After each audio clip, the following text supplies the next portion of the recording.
Yeah.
Si vous souvenez, the invasion of the United States by Brother William Marion Branham was delivered on Sunday morning, May 9, 1954, at the Branham Tabernacle in Jeffersonville, Indiana, USA. Ce sermon intitulé « L'invasion des États-Unis » a été prêché par frère William Marion Branham le dimanche matin 9 mai 1954 au Branham Tabernacle à Jeffersonville, Indiana, USA.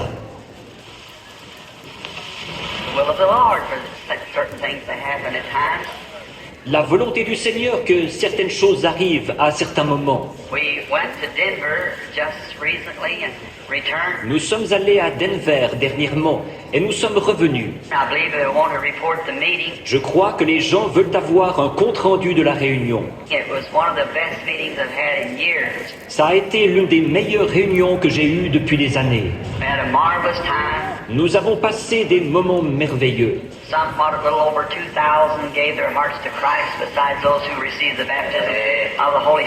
Un peu plus de 2000 personnes ont donné leur cœur à Christ, sans compter ceux qui ont reçu le baptême du Saint-Esprit.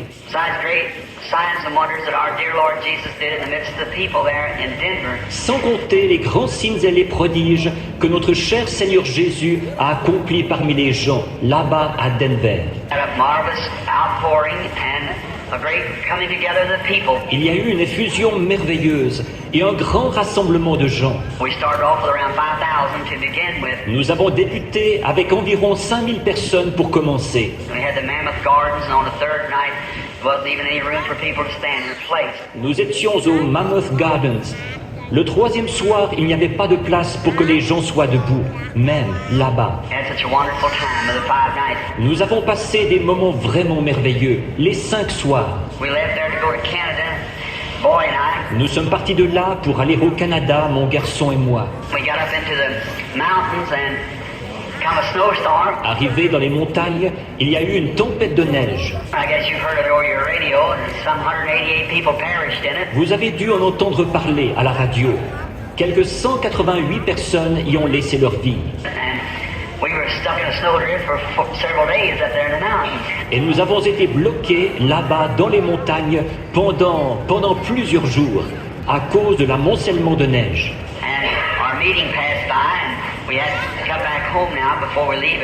Notre réunion a passé et maintenant il nous a fallu revenir à la maison avant de repartir.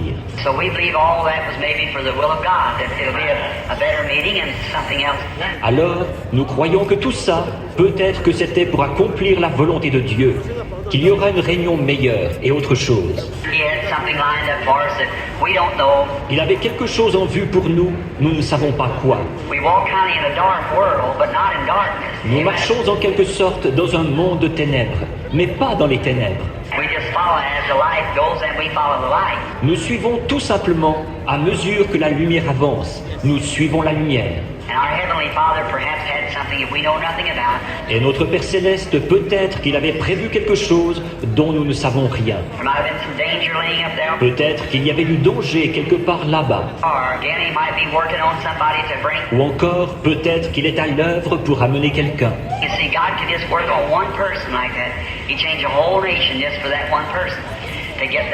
Vous savez, Dieu peut être à l'œuvre sur une seule personne comme ça.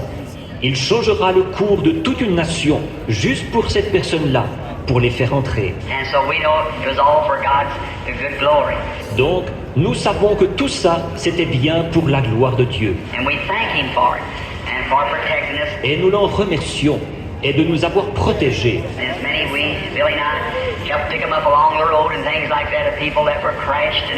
Et il y a beaucoup de gens que nous, Billy et moi, on a aidé des gens le long de la route, en les faisant monter et des choses comme ça. Des gens dont les voitures s'étaient écrasées et tout. Mais nous avons passé au travers sans problème.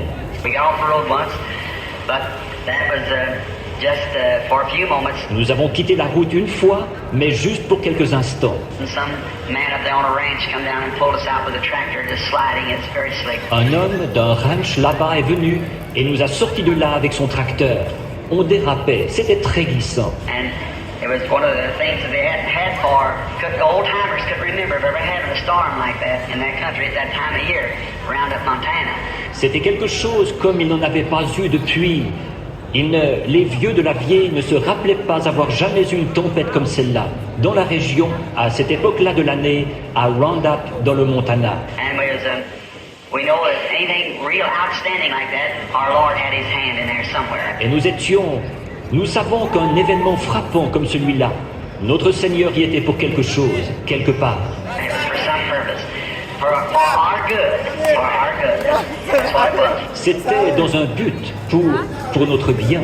C'était pour notre bien, c'est ça. And so I called Brother Neville after I got back, and I said, go be home Sunday. Donc, j'ai appelé Frère Neville après être rentré et j'ai dit, je serai à la maison dimanche. And if you'd like for me to come down and maybe have Sunday school, all right. Et si tu voulais que je vienne et que peut-être je fasse l'école du dimanche, eh bien, je serai d'accord.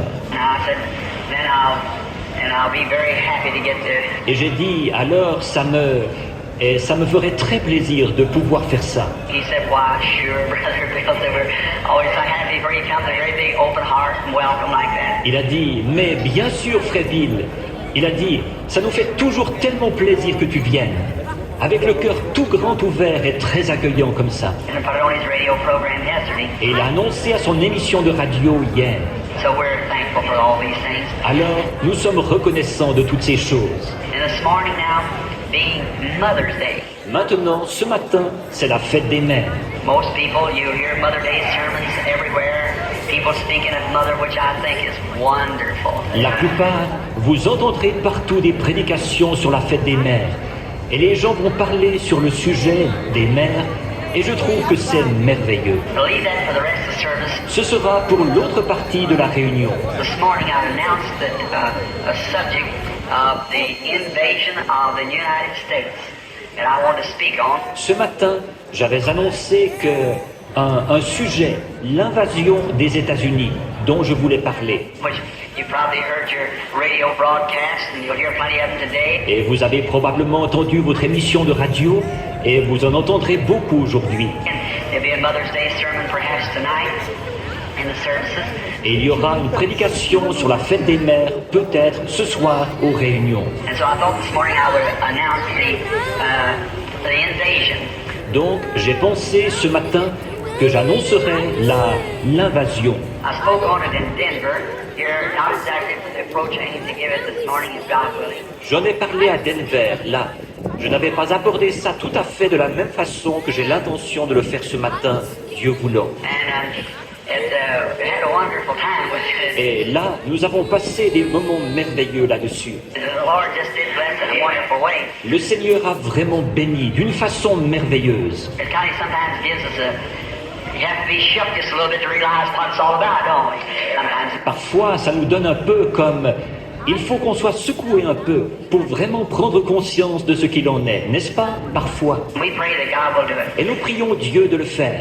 And by the way, up there when we got through, the businessman of Denver was the one who sponsored the meeting. En passant là-bas, quand on a eu terminé, ce sont les hommes d'affaires de Denver qui parrainaient la réunion. And it was a little different sponsor than I'd ever had before. Et ça a été un parrainage un peu différent de ce que j'ai eu dans le passé. And usually ministers, when they sponsor the meeting, if they did you announce it? Yep, to the church. That's just about it. D'habitude, les ministres, quand ce sont eux qui parrainent la réunion, ils disent « L'avez-vous annoncé ?»« Oui, à l'église. » Ça s'arrête à peu près là. That's shepherds. They want their flock to know about it. That's just about it. That's their business. Ce sont des bergers. Ils veulent que leurs troupeaux soient au courant. C'est ça leur devoir. But the businessmen were a little different. They wanted the world to know about it. Mais les hommes d'affaires, eux, c'était un peu différent. Ils voulaient que tout le monde soit au courant. So they just flung out about $3,000 or $4,000 worth of advertisement on all streetcars, taxicabs, all bumpers of cars and everywhere. Alors, ils ont simplement dépensé environ 3 ou 4 000 $ en publicité. Affiché ça sur tous les tramways, les taxis, tous les pare-chocs de voitures et partout. We had a wonderful time. Nous avons passé des moments merveilleux. After the service is over, they called me one side, said, Brother Branham, what can we do for you now? What do we owe you? Après la réunion, ils m'ont pris à part, ils ont dit « Frère Branham, qu'est-ce qu'on peut faire pour vous maintenant? Qu'est-ce qu'on vous doit? I said, well, of course, nothing. I said, you owe me nothing. J'ai dit, mais rien, évidemment. J'ai dit, vous ne me devez rien du tout. I said, you can pay my hotel bill down here if you wish to. J'ai dit, vous pouvez régler ma note à l'hôtel, ici, si vous voulez. Oh, we want to do something for you. I wouldn't take nothing from them. Oh, nous voulons faire quelque chose pour vous. Et je ne voulais rien accepter d'eux. So the manager called him around. He said, I believe he kind of likes to hunt and fish, doesn't he? Alors, l'organisateur les a appelés. Il a dit, je crois qu'il aime pas mal la chasse et la pêche, n'est-ce pas? He said, yes. Il a dit, oui. So one of the businessmen had a ranch up there, so I'll just make him a present of that. Alors, un des hommes d'affaires était propriétaire d'un ranch là-bas. Et il a dit, je vais simplement lui en faire cadeau. When Mr. Moore went up the city, he had to go back about 35 miles by horseback. Eh bien, M. Moore est allé voir ça. Il était obligé de faire à peu près 35 000 à cheval pour se rendre là-bas. I said, Mr. Moore said, I'd like to see Sister Branham sitting on a horse going back to that. J'ai dit, M. Moore a dit, j'aimerais bien voir Sir Branham assis sur un cheval pour se rendre jusque là-bas. So after that, they went over there to a homestead